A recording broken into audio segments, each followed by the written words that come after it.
संग होगा। परंतु इसमें एकात्मक संविधान के भी लक्षण पाए जाते हैं। एकात्मक संविधान के क्या लक्षण हैं उसको देखिए। पहला है एकल नागरिकता। एकात्मक संविधान के लक्षण,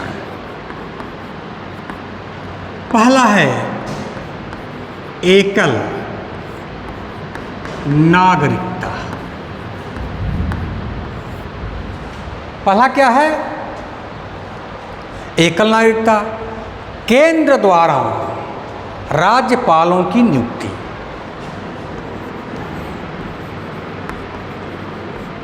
केंद्र द्वारा राज्यपालों की नियुक्ति। केंद्र द्वारा राज्यपालों की नियुक्ति। आपातकालीन प्रावधान। तीसरा है आपातकालीन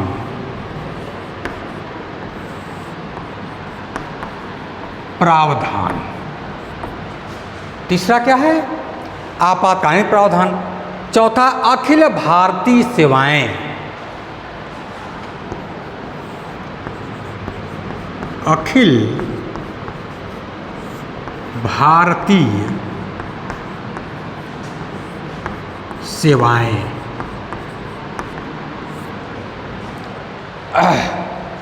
अखिल भारतीय सेवाएं और संसद की राज्य सूची के विषयों पर जो राष्ट्रहित में विधि बनाने की शक्ति। राज्यों के नाम परिवर्तन, नए राज्यों के निर्माण, सीमाओं में परिवर्तन, ये भी संसद की शक्ति है। ये सभी क्या है?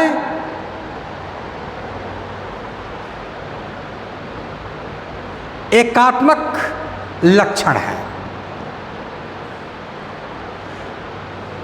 इन्हीं सब के कारण केसी व्हीयर ने इसे अर्धसंघी कहा है। इन्हीं सभी लक्षणों के कारण केसी व्हीयर ने इसे अर्धसंघीय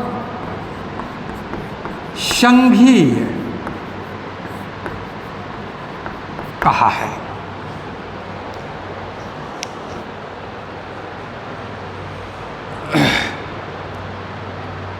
जेनिंग्स ने इसे एक ऐसा संघ कहा है जिसमें केंद्रीकरण की सशक्त प्रवृत्ति विद्यमान है।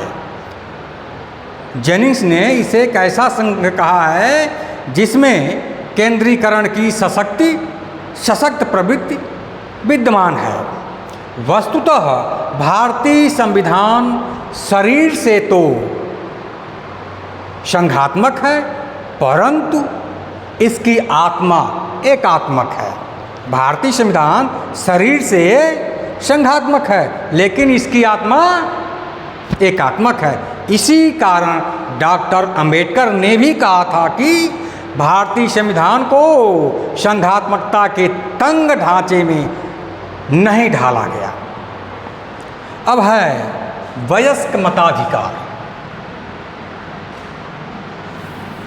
वयस्क मताधिकार। वयस्क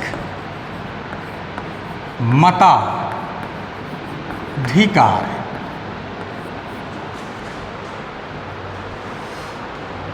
भारत में शासन की संसदीय लोकतांत्रिक प्रणाली को अपनाया गया है और लोकतांत्रिक सरकार जनता की सरकार होती है।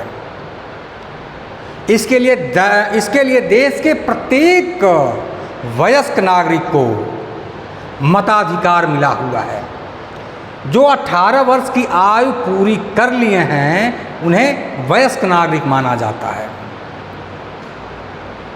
जिन्हें मतदान का अधिकार दिया गया है। और इसके द्वारा वह अपनी प्रतिनिधि को चुनकर संसद तथा विधानमंडलों में भेजता है, जो उसके प्रतिनिधि के रूप में देश का शासन चलाते हैं। एक बात और यहाँ बता देना जरूरी, मैं समझ रहा हूँ, मूल संविधान में मताधिकार न्यूनतम 21 वर्ष निर्धारित की गई थी, परंतु 1989 में 61वां संविधान संशोधन में भारतीय संविधान के अनुच्छेद 326 में संशोधन किया जाता है, जो 21 वर्ष से घटा करके 18 वर्ष कर दिया जाता है। किंतु चित्तवृत्तता, अनिवास, अपराध या भ्रष्ट आचरण के आधार पर उसे मतदान से वंचित किया जा सकता है। स्वतंत्र न्यायपालिका, अगला विशेषता है स्वतंत्र न्यायपालिका। स्वतंत्र न्यायपालिका ब्रिटेन में संसद सर्वोच्च है, अमेरिका में न्यायपालिका सर्वोच्च है, लेकिन भारत में संविधान सर्वोच्च है। भारत में संविधान को ही सर्वोच्च माना गया है। भारत में संविधान सर्वोपरि है। संसद, न्यायपालिका तथा सरकार के विभिन्न अंगों की शक्तियां आदि का स्रोत क्या है? संविधान है। संसद द्वारा पारित विधियां यदि संविधान के किसी प्रावधान का उल्लंघन करती है तो न्यायपालिका उसे असंवैधानिक घोषित कर देती है। भारत में संसद या राष्ट्रपति या सर्वोच्च न्यायालय नहीं बल्कि संविधान सर्वोच्च है। भारत में संसद, राष्ट्रपति या सर्वोच्च न्यायालय नहीं बल्कि संविधान सर्वोच्च है। संसद, राष्ट्रपति तथा न्यायपालिका संविधान की रचनाएं हैं और उसके अधीन है। एकल नागरिकता, एकल नागरिकता, एकल नागरिकता सामान्यतः संघात्मक शासन वाले राज्यों यथा अमेरिका आदि में दोहरी नागरिकता पाई जाती है। प्रथम क्या है? प्रथम संघात्मक शासन वाले में अमेरिका में, ठीक है। प्रथम है संघ की नागरिकता,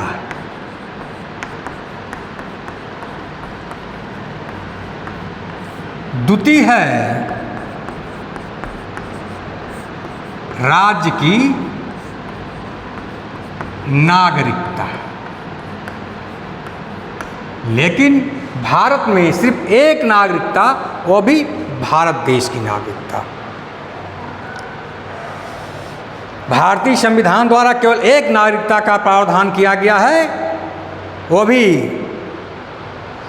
देश का प्रत्येक व्यक्ति केवल भारत का नागरिक होता है, किसी राज्य या प्रांत का नहीं। ऐसा राष्ट्रीय एकता एवं अखंडता को मजबूत करने की दृष्टि से किया गया है। और अगली विशेषता है पंथ निरपेक्षता। पंथ निरपेक्षता, पंथ निरपेक्षता भारतीय संविधान द्वारा भारत में पंथ निरपेक्षता राज्य की स्थापना की गई है। पंथ निरपेक्षता राज्य में राज्य का अपना कोई धर्म नहीं होता, बल्कि राज्य धर्म के मामले में तटस्थ होता है। और सभी धर्मों के साथ समान व्यवहार करता है। देश के सभी नागरिकों को किसी भी धर्म को मानने तथा किसी भी ढंग से ईश्वर की पूजा करने की स्वतंत्रता होती है।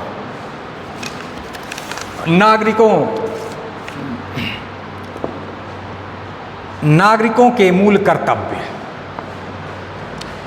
नागरिकों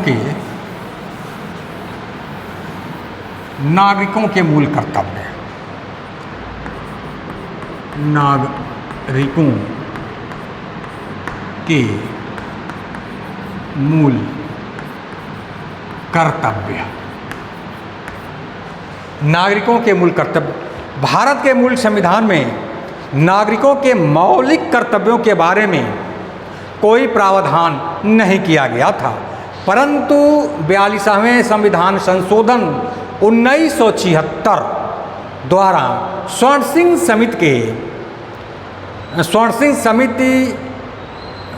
समिति के सिफारिश पर इसे शामिल किया गया। तदनुसार भाग 4 क तथा अनुच्छेद 51 क जोड़ करके सर्वप्रथम नागरिकों के 10 मौलिक कर्तव्यों का प्रावधान किया गया। मौलिक कर्तव्य की यह अवधारणा रूस के संविधान से ली गई है। फिर से 2002 में संवैधानिक संशोधन